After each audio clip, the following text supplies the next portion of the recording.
Muito obrigada, senhor presidente. Quero, daqui da tribuna do Senado, mais uma vez agradecer a visita, a presença dessa importante comitiva vietnamita que visita o Brasil com o objetivo de aprofundar os nossos laços comerciais, os nossos laços culturais. E dizer, senador Paulo Paim, que nós temos tido um bom desenvolvimento na balança comercial. Passamos de poucos milhões de dólares há uma década atrás para mais de 4 bilhões de dólares no ano de 2014. Infelizmente, com a crise econômica 2015 e 2016, diminuiu um pouco o volume das nossas relações comerciais, mas, sem dúvida nenhuma, com a superação da crise econômica, voltaremos a ter com aquele país que tem características muito parecidas com as nossas do Brasil, voltaremos a ter um bom desenvolvimento nas relações. E dizer também, senador Paim, que é muito interessante ouvir aos representantes do governo vietnamita, porque o Vietnã, como o Brasil, como todos os países do mundo, foram afetados pela crise econômica. Entretanto, por conta das especificidades do seu modelo, porque lá Ho Chi Minh foi quem liderou a grande resistência contra os norte-americanos, dirigiu o país por muito tempo e o partido continua ainda a dirigir o país. Então, lá, diferente do que acontece no Brasil e em outras nações do mundo, eles têm um objetivo muito claro, focado na melhoria da qualidade de vida da população daquele país. Tanto que uma independência que eles conseguiram em 1945, portanto, 71 anos, 70 e poucos anos de independência, eles tiveram avanços econômicos, avanços sociais, principalmente, muito maiores do que nós tivemos desde a nossa independência de 1822. Então, é uma alegria para todos nós receber esta delegação aqui no Brasil. Mas, senhor presidente, eu venho à tribuna hoje para falar a respeito dos últimos acontecimentos políticos dos últimos dias, sobretudo do final do dia de ontem para o dia de hoje.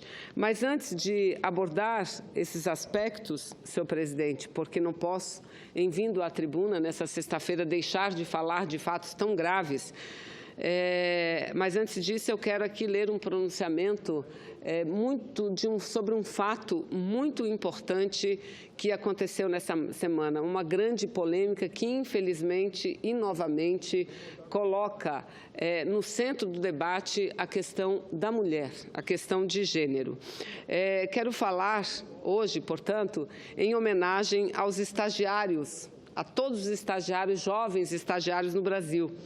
E quero falar a todos os estagiários do Brasil, falando aos estagiários dessa casa, do Senado Federal. Na verdade, eu quero me dirigir principalmente a elas, as estagiárias. Porque daqui a alguns dias, mais precisamente no dia 25 de setembro, a Lei 11.788 de 2008 completará 9 anos desde que surgiu, para acabar com a figura do escraviário, ou seja, disciplinando o estágio como um ato educativo supervisionado para impedir a utilização da mão de obra dos jovens como em relações empregatícias dissimuladas. Senador Paim, se Vossa Excelência... Eu queria só aproveitar o momento para cumprimentar os alunos do ensino fundamental do Colégio Presbiteriano Mackenzie, Brasília, DF, e também as professoras e professores que acompanham a moçada aí. Vocês estão assistindo na tribuna uma das melhores senadoras do país, senadora Vanessa Graciotin, do Pará. Do Amazonas. Do Amazonas. Porque o Paulo Rocha, que falou em seguida que é do Pará, e o Paulo Rocha não me chama de deputado. Agora eu troquei o estado dele pelo seu. Porque nós três, tanto o senador Paulo Rocha como o senador Paulo Paim, nós três fomos colegas deputados federais na Câmara.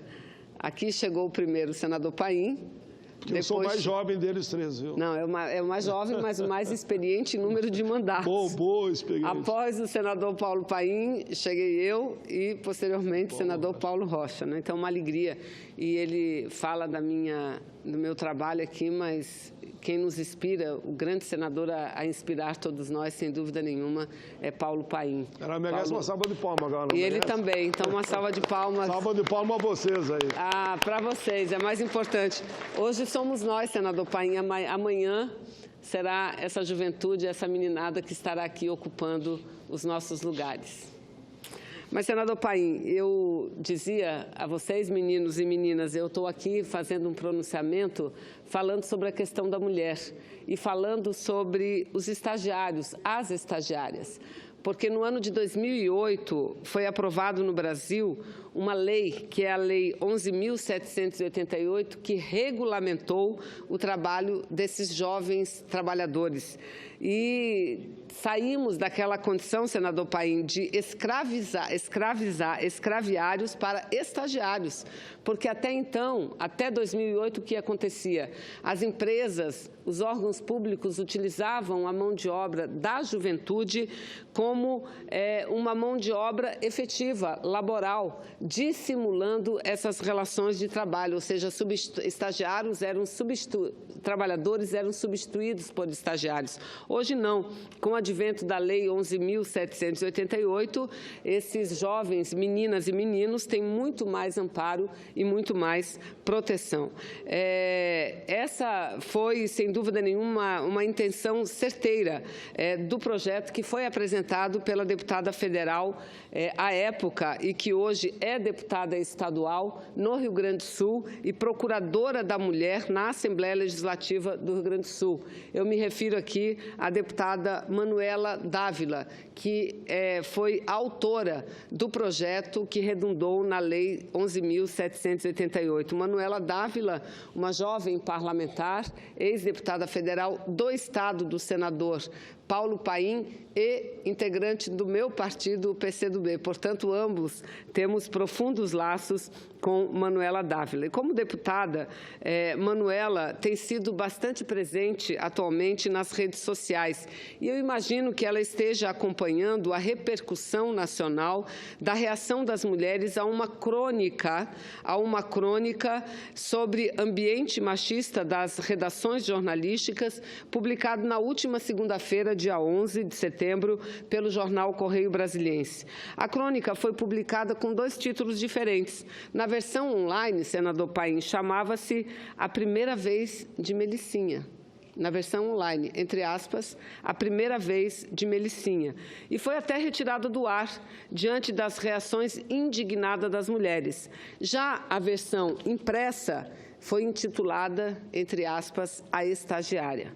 Não havia como apagar e certamente não figurará entre as páginas do orgulho do jornal este episódio. No dia seguinte, o próprio jornalista se desculpou, publicando uma outra crônica intitulada, entre aspas, Um Erro Sem Perdão.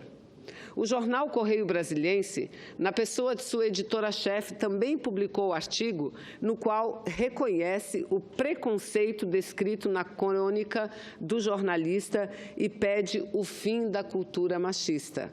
O Sindicato dos Jornalistas de Brasília, assim como a Federação dos Jornalistas, a FENAGE, entidades representativas da categoria, também emitiram ambos, o sindicato e a FENAGE, nota de repúdio à forma como a crônica se dirigiu às mulheres. Basicamente, o texto do cronista descreve a reação dos homens ante a chegada de uma estagiária, a denominada Melicinha, numa redação. Sem exceção, os homens a cobrem de elogios e cuidados e mimos, para o horror, de acordo com o cronista, das outras mulheres que ali trabalham. A única salvaguarda da referida estagiária, a que impede de ser mais diretamente assediada, é um namorado que ninguém sabe, ninguém viu. Um dia a moça some, depois surgiu uma oportunidade na TV. E o luto, entre aspas, na redação dura até aparecer uma nova estagiária que satisfaz a expectativa da redação. A pronta reação das mulheres não tardou. com a publicação de inúmeros relatos sobre o assédio moral e o assédio sexual nas redações ou fora delas, como aconteceu na própria Câmara dos Deputados há menos de um mês com a jornalista Brasília Rodrigues, repórter de uma conhecida rede nacional de rádio, quando foi entrevistar um deputado, o deputado Vladimir Costa, que tinha tatuado no próprio corpo o nome do presidente Michel Temer às vésperas do julgamento da autorização da abertura de seu processo de impedimento.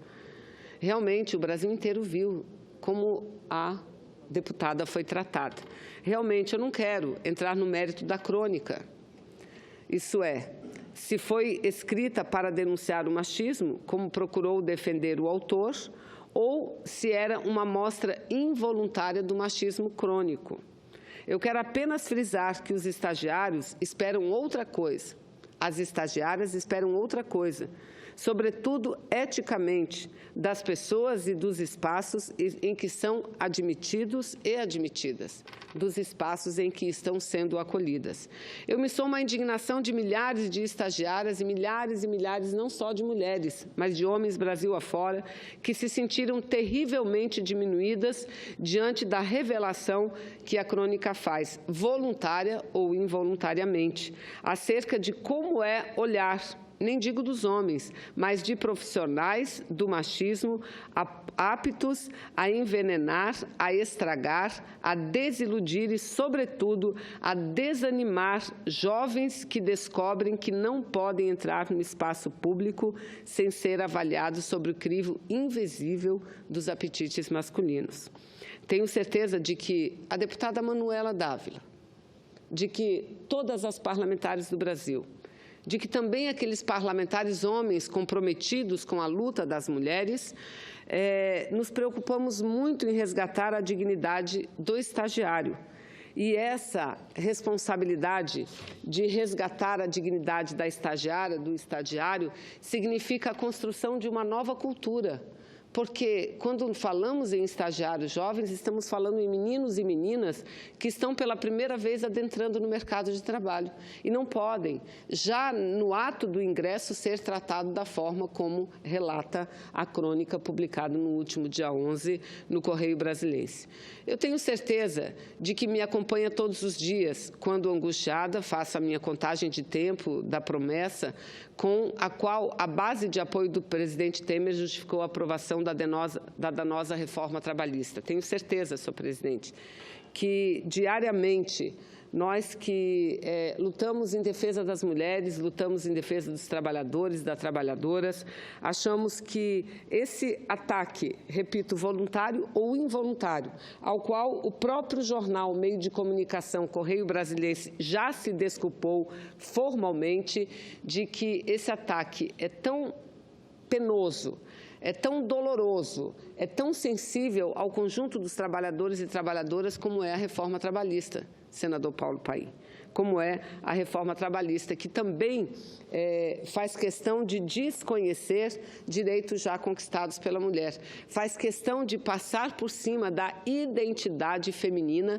das necessidades das mulheres, apenas em nome do lucro, em nome do grande capital. E eu aqui me refiro a um dos aspectos da lei da reforma trabalhista que nós esperamos a medida provisória para revogá-lo, que é a possibilidade de mulheres gestantes e lactantes trabalharem em lugares insalubres, senador Paulo Paim. Isso afeta tanto as mulheres como afetou a coluna publicada no jornal Correio Brasiliense, como afeta a proposta de reforma previdenciária que Vossa Excelência abordou da forma tão competente como sempre, porque, afinal de contas, a reforma previdenciária não apenas retira direito de todos, genericamente, mas retira um pouco mais ainda do direito das mulheres. Nós, que temos como uma das poucas conquistas a diferenciação na hora da aposentadoria, o direito de nos aposentarmos 5 anos antes do que os homens.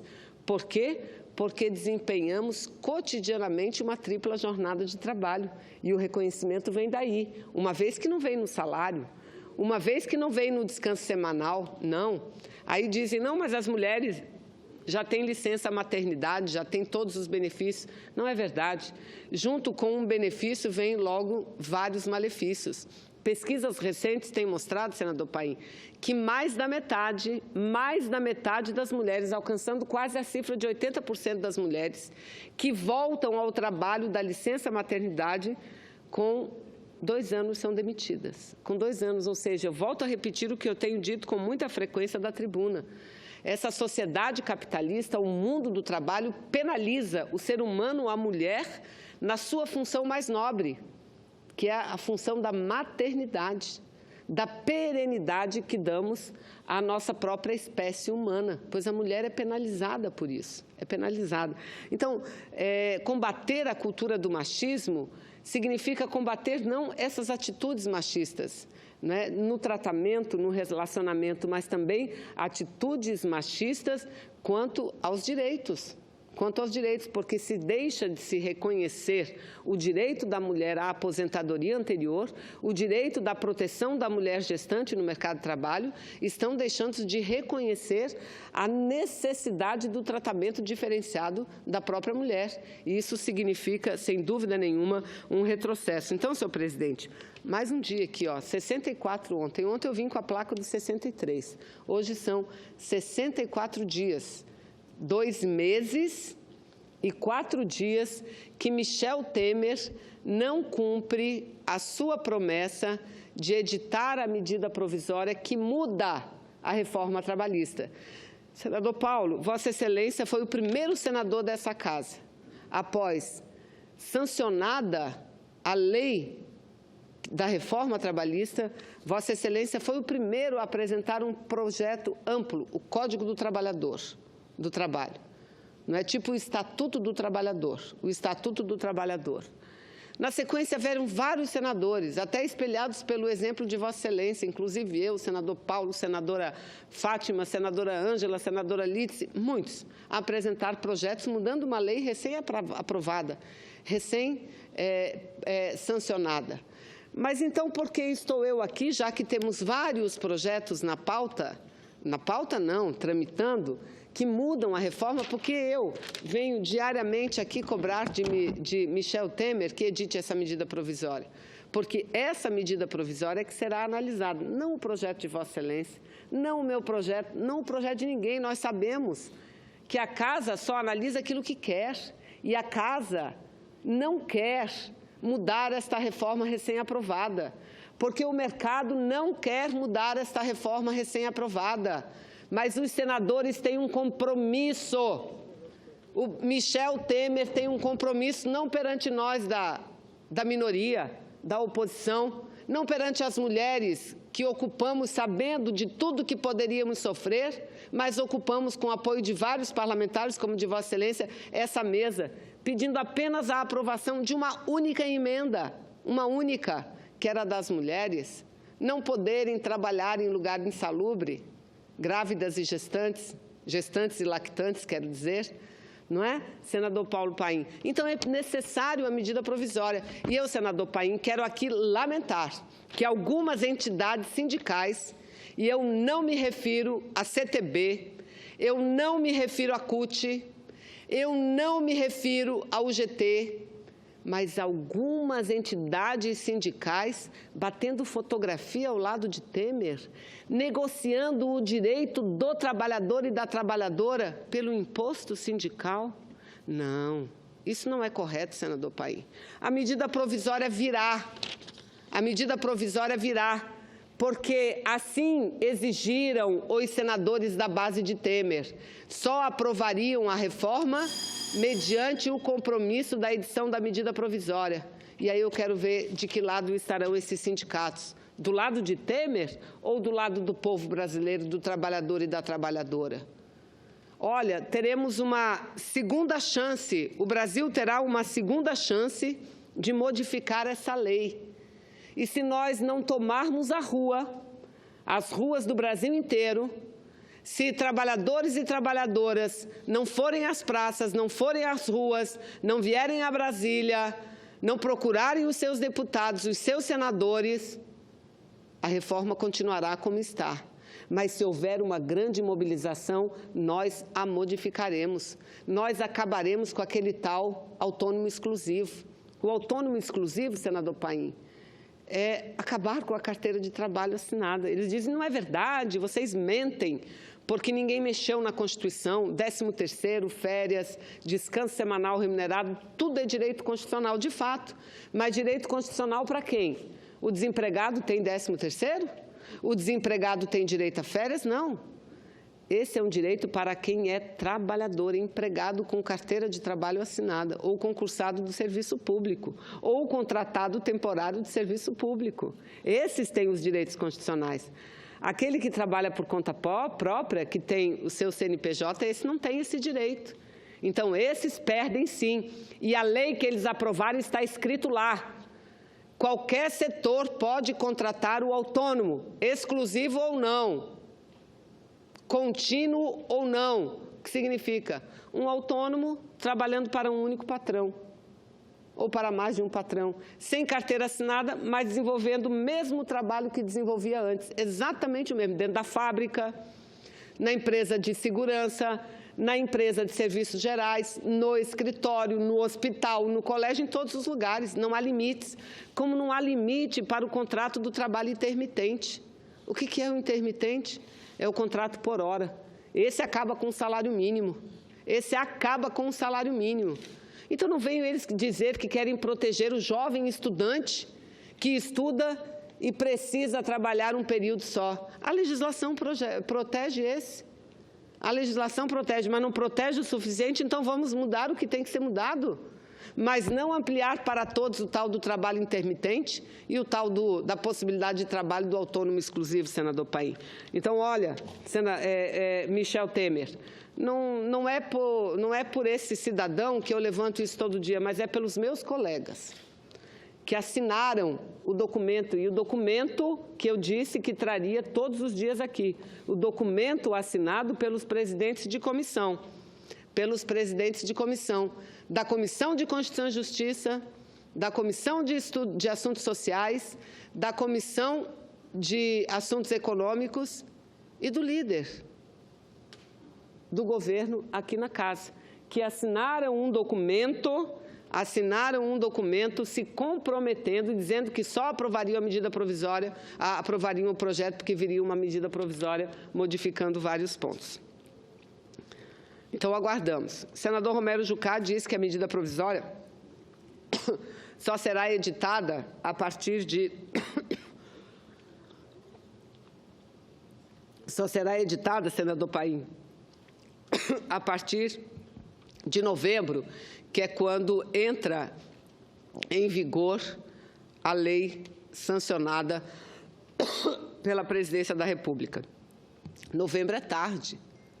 Novembro é tarde, porque gera uma expectativa no mundo dos empregadores, no mundo do patronato, que dificilmente poderá ser revertida. Ele tem que editar agora.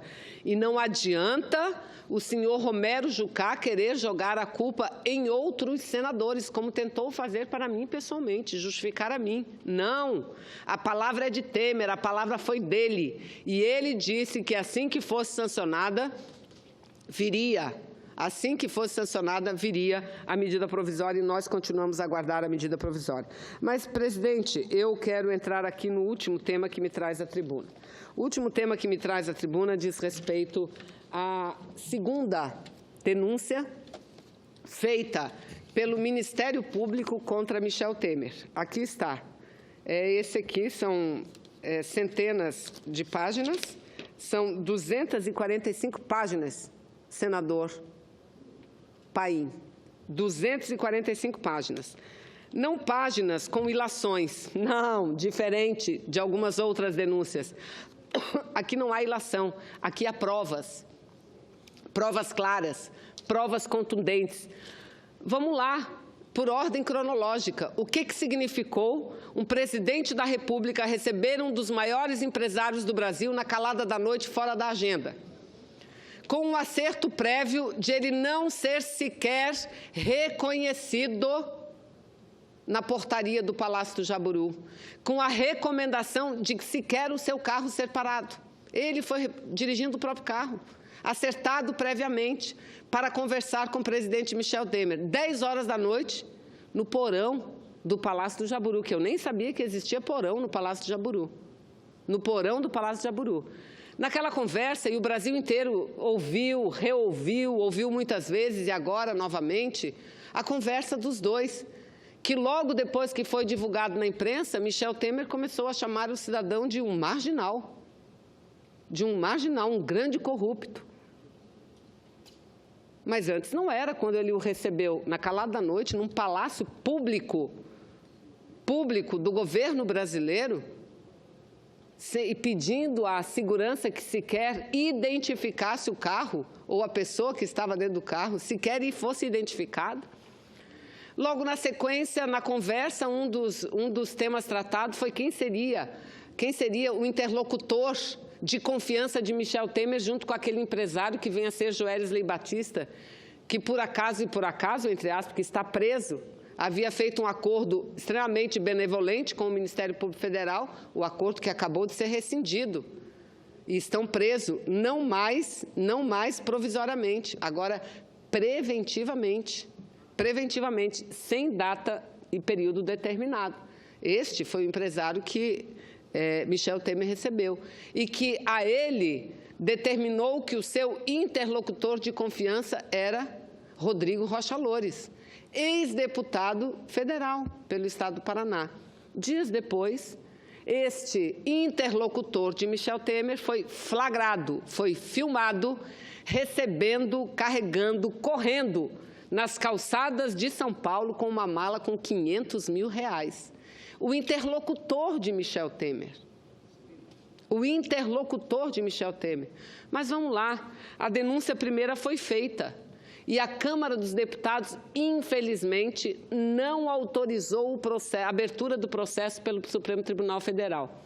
E por que a Câmara dos Deputados não autorizou? A imprensa é que diz, a imprensa é que relata e mostra com provas. Liberação de emendas parlamentares, nomeação de cargos, ou seja, ele se livrou de um processo no Supremo e permaneceu na presidência à custa de muito gasto do dinheiro público, de um país que está corroído com desemprego, de uma nação que vê o salário do trabalhador ser corroído a cada dia que passa, uma nação, um país que não tem dinheiro para a saúde, que não tem dinheiro para a educação. Foram 14 bilhões de reais gastos à época para manter Michel Temer no poder. E agora, diante da segunda denúncia, se apressa o Palácio do Planalto para dizer que a denúncia é mais fraca. Não é verdade. A denúncia agora é mais forte, por várias razões. Primeiro, porque essas provas de Rocha Loures correndo com uma mala de R$500 mil, elas não podem ser enterradas, elas não são esquecidas, como a conversa, o diálogo de Michel Temer, na calada da noite, no Palácio do Jaburu, com Joesley Batista. Mas, além disso, veio a delação de Funaro. Além disso, senador Paim, veio o apartamento em Salvador com R$51 milhões. 51 milhões de reais. Eu estava com a foto agora do dinheiro, porque é algo assim estarrecedor. 51 milhões de reais em dinheiro vivo. E tudo indica, pela delação de Funaro feito até aqui, que esse dinheiro não é de propriedade única e exclusiva de Gedel Vieira Lima. Não. Tudo indica que esse dinheiro, parte dele, é de Michel Temer. Aliás, aqui na denúncia, e eu vou ler só as duas últimas páginas que caracterizam a denúncia, aqui eles estão sendo denunciados, senador Paim, por obstrução à justiça e por quadrilha organizada, grupo organizado. Vamos lá, eu vou ler apenas um item muito rápido, se Vossa Excelência me permite. Adequação típica das condutas narradas. Assim agindo, Miguel Elias Temer Lulia, veja, Eduardo Consentino da Cunha, Henrique Eduardo Lira Alves, Gedel Quadros Vieira Lima, Rodrigo Santos Rocha Loures, Eliseu Ramos Padilha e Wellington Moreira Franco, ou seja, 7 ilustríssimos membros do PMDB. E onde estão os 7? 7. 4 estão presos, senador Paim. 4 estão presos. E 3 estão no Palácio do Planalto. Veja, senhores, um grupo de 7. 4 estão presos, e 3 no Palácio do Planalto, sendo que um é a figura mais importante, o presidente da República, Michel Temer, que não reúne condições morais, éticas, políticas de continuar um dia sequer no poder. Continuando a leitura. Ao promoverem essas 7 pessoas, esses 7 ilustres dirigentes do PMDB, ao promoverem, constituírem e integrarem dolosa e pessoalmente organização criminosa formada por mais de 4 pessoas, inclusive agentes públicos que se utilizam de suas funções para cometer infrações penais, estruturalmente coordenada e caracterizada pelas divisões de tarefas, pré-ordenada a obter vantagens no âmbito da administração pública direta e indireta e da Câmara dos Deputados, cometeram o crime de pertinência à organização criminosa qualificado, previsto no artigo 2º, parágrafo 4º, inciso 2, 3 e 5 da Lei 12.850 de 2013, sendo que, em relação a Michel Temer, incide também o artigo 2º, parágrafo 3º, daquele diploma legal por ter atuado como líder da organização criminosa desde maio de 2016. A organização criminosa, nesse caso, se caracteriza pela associação de bem mais de 4 pessoas estruturalmente ordenada e caracterizada pela divisão de tarefas, ainda que informalmente, com o objetivo de obter direta e indiretamente vantagem econômica e política mediante a prática de infrações penais de penas máximas superiores a 4 anos, ao menos, corrupção ativa e passiva, evasão de divisas e lavagem de dinheiro, todos sancionados com penas máximas superiores a 4 anos de privação de liberdade e de caráter transnacional. Parte do produto ou provento do crime se destinava ao exterior, outro sim, a transnacionalidade dos delitos, outra causa de aumento de pena decorrente do concurso do funcionário público, artigo 2º, parágrafo 4º, incisos 1, 2 e 5. De outra parte, Michel Temer, com vontade livre e consciente, instigou Joesley Batista a pagar, por meio de Ricardo Saúde, vantagens indevidas a Lúcio Funaro, com a finalidade de impedi-lo de firmar acordo de colaboração. Com essa conduta, Michel Temer, Joesley Batista e Ricardo Saúde embaraçaram as investigações de infrações praticadas pela organização criminosa e cometeram, assim, o crime previsto no artigo 2º, parágrafo 1º da Lei 12.850 de 2013. Além do embaraço, foram descritos vários outros fatos ilícitos que demonstram que a organização criminosa continua a operar. Nesse sentido, aplica-se a legitimidade a partir de setembro de 2013, Lei 12.850 de 2013. Conduta permanente, mesmo iniciada antes dessa data, passa a ser regida pela nova lei nos termos do enunciado da súmula número 711 do Supremo Tribunal Federal. A organização criminosa, não esgotada até setembro de 2013, se encaixa no crime surgido após essa data, tipificada no artigo 2º do referido ao ato normativo. Então, veja, organização criminosa e obstrução de justiça. Esses 2 crimes gravíssimos acometem e se dirigem diretamente a Michel Temer. E veja, senhor presidente, eu estou aqui com cópia de um jornal de circulação nacional datado de 15 de setembro, não, datado de 13 de fevereiro desse ano de 2017. Olha a manchete. Michel Temer disse ao Brasil, senador Paim, Michel Temer disse ao Brasil que ministros denunciados na Lava Jato serão afastados. Ele foi quem disse isso. Ele, que ministros denunciados na Lava Jato serão afastados, porque inquéritos, muitos já haviam sido abertos contra ministros seus. E ele dizia o seguinte, inquérito não é denúncia, não é acusação ainda, é apenas uma investigação. Mas se algum ministro meu ou os meus ministros que forem denunciados e que virarem réus, esses serão afastados. Isso ele disse em fevereiro desse ano de 2017. E olha agora o que ele diz. Estou aqui com o jornal de hoje. Aliás, todos os jornais publicaram isso. Tem aqui uma cópia da Folha de São Paulo e uma cópia do Estadão. Diz o seguinte, Michel não afasta ministros acusados. Temer recua e pretende manter ministros denunciados no governo. Por que será ele recuou, senador Paim? Por que será? Ele recuou porque ele próprio está denunciado. E se tivesse um mínimo de dignidade, seria ele o primeiro a pedir demissão. Seria ele o primeiro a renunciar a um cargo que ele nunca conquistou, que foi um cargo de presidente da República. Nunca conquistou.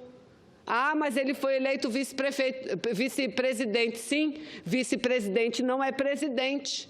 Não é. Não é presidente, e ainda mais porque tirou a presidente através de um golpe. Através de um golpe, nós dizíamos, esse golpe é para colocar uma quadrilha no poder, e quem disse isso agora, aliás, já vem dizendo há algum tempo, é o Ministério Público, está aqui. Organização criminosa, 7 denunciados, o núcleo principal pensante do golpe contra a presidenta Dilma. Dos 7, 4 presos e 3 permanecem no Palácio do Planalto.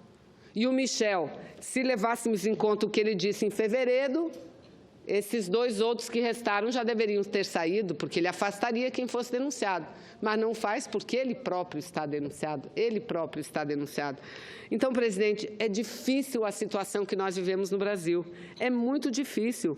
Ou nós entendemos que é preciso que a população se mobilize, ou então nós teremos cada vez mais problemas. E nós veremos avançar essa pauta regressiva, essa pauta recessiva. Nós vemos o golpe se consolidar, porque a consolidação do golpe é a reforma trabalhista, é a reforma previdenciária, é a privatização da Eletrobras, foi a emenda do limite de gastos, o favorecimento ao setor rentistas, é a entrega do Brasil para os estrangeiros e para os rentistas, os parasitas que não produzem nada e são os que mais enriquecem, contra uma vida triste do trabalhador brasileiro. Senador Paim está aqui, ó, pontos acordados, chegou agora para mim o documento, pontos acordados entre os senadores e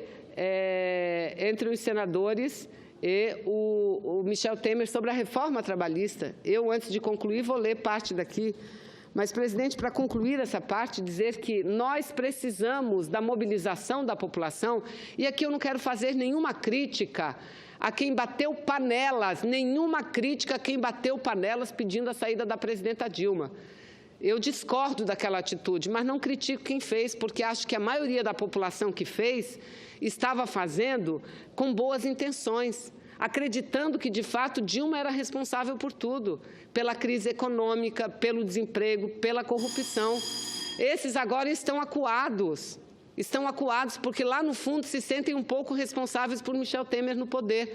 Não dá para se acuar nesse momento, é preciso vir à rua, é preciso trazer a panela de volta, é preciso bater novamente para tirar esse cidadão do poder, porque tirar o cidadão do poder significa não permitir a consolidação do golpe, não permitir a aprovação dessas reformas que estão em curso. É isso que nós queremos. E eu, presidente, quero concluir essa parte lendo uma parte da coluna publicada hoje no jornal Folha de São Paulo por Bernardo Melo Franco, que é um colunista que escreve cotidianamente no jornal. Ele diz o seguinte, ele diz, primeiro, que a denúncia contra Michel Temer, e aqui eu abro aspas e passo a ler, essa nova denúncia contra Michel Temer reúne mais provas que a anterior. Entre elas, recibos de depósitos no exterior e planilha do Drauzio, o sistema secreto que registrava o repasse de propinas da Odebrecht. A peça é reforçada pela delação de Lúcio Funaro, o doleiro que entregou um pacote ao melhor amigo do presidente, que é aquele pacote com dinheiro. O Planalto já se arma para a nova batalha na Câmara. À primeira vista, o cenário parece indicar outra vitória do governo. Temer conseguiu enterrar a denúncia por corrupção passiva com 263 votos, quase uma centena a mais que os 172 necessários. Contam a seu favor, e aí que eu chamo a atenção, senador Paim, contam a seu favor o silêncio das ruas, o apoio do empresariado e o desejo de estancar a sangria causada pela Lava Jato, que une políticos de todos os grandes partidos. Veja, senhor presidente, contam a favor de Michel Temer o silêncio das ruas. Eu concordo em gênero, número e grau com o articulista Bernardo Melo Franco. É isso que nós temos dito. Nós somos minoria hoje no Senado Federal. Aqueles que entendem que precisa Temer sair do poder para responder a tudo que responde. Sair do poder para estancarmos essa agenda regressiva e recessiva. Os outros que ainda não entenderam isso precisam ser convencidos pela opinião pública, daqueles que têm tanto poder, E essa não é a hora de abrir feridas do passado. Não é hora de abrir feridas do passado. É hora de olhar para frente. É hora de olhar para o futuro do nosso país, para o futuro da nossa gente. É hora de fazer isso. Não é hora de divisão daqueles que eram contra ou a favor da presidente Dilma. Esses todos têm que estar unidos. Todos os que amam a democracia, todos os que amam o Brasil, a Amazônia. Está aí todos reclamando da renca. Quem assinou o decreto da renca? Michel Temer. Quem já sabia do decreto da renca? O Brasil não sabia, o povo brasileiro não sabia, o parlamento brasileiro não sabia, mas os canadenses sabiam. Então, vamos esquecer as divergências do passado e vamos olhar para o futuro. Vamos dizer não a Temer, porque dizer não a Temer é dizer não à reforma previdenciária. É dizer não às privatizações, é dizer não à entrega da Amazônia.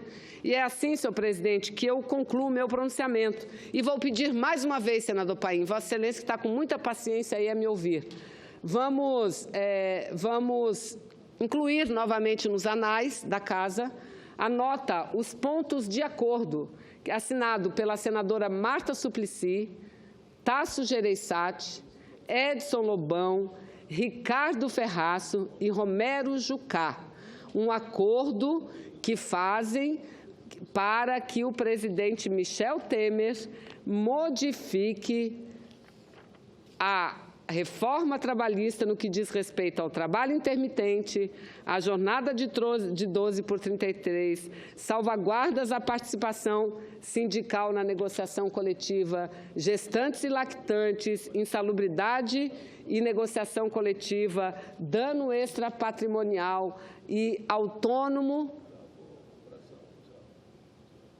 Assinaram esses, pedindo que esses pontos todos fossem mudados. Eu encaminho a Vossa Excelência, senador Paim, para que coloque nos anais. E eu acho que a gente tem que pregar aqui nas paredes, esse acordo, para que os nossos pares, senadores e senadoras, cobrem do presidente Temer o acordo que fizeram anteriormente. Muito obrigada, senador Paim. Vanessa, eu quero só cumprimentá-la. E se eu pudesse assinar embaixo de todo o seu pronunciamento, do início ao fim. Mas além da questão específica dos atos criminosos que vão ser, enfim, espero eu, julgados pelo Supremo, do presidente, eu quero dar um destaque para a gaúcha Manuela Dávila. Realmente ela é uma figura especial, parceira de todas as horas, das grandes causas. E a Manuela escreveu uma história bonita aqui como deputada federal e agora também belíssima como deputada estadual. É uma senadora que sempre esteve ao lado de todos os movimentos sociais, como também Vossa Excelência, né? Queria fazer essa homenagem à deputada, tudo que a senhora falou, a postura dela desde quando ela iniciou aqui e como agora que ela está lá e provavelmente seja uma das candidatas ao governo do Estado do Rio Grande do Sul. Maravilha. Assim Vossa Excelência, assim Vossa Excelência me chama a fazer campanha no Rio Grande do Sul, para estar ao lado de Manuela, de Vossa Excelência. E nós todos fazer campanha para a senhora no Amazonas. Muito obrigada, senador.